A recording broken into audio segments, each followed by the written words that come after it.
السلام علیکم۔ میں آسماں لیاقت، میرا بھائی کامران لیاقت عرف ٹیپو جو لاہور پولیس میں ASI ہے، جس نے مجھے زبردستی دبئی کے ایک نائٹ کلب میں بھیجا ہے، جس کا مالک خالد حسین سولنگی ہے، جو کراچی کا بدنام زمانہ شخص ہے،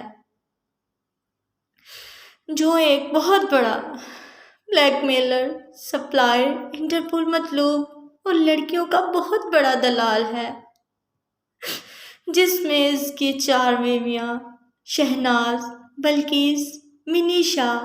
اور رخسانہ اس غلیظ دھندے میں ملوث ہیں، اور میرے درندے بھائی کامران نے میرے بچوں کو لاہور میں قید کر کے رکھا ہے، اور ہر دوسرے تیسرے دن میری بیٹیوں کو زیادتی کا نشانہ بنایا جاتا ہے،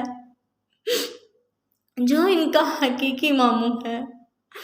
خدارا میری IG پنجاب، CCPO اور وزیر اعلیٰ پنجاب سے اپیل ہے کہ میرے درندے بھائی سے میری بیٹیوں کو بازیاب کروایا جائے اور میری مدد کی جائے اور مجھے پاکستان واپس بلایا جائے۔ پاکستان کی مظلوم بیٹی آسماں لیاقت۔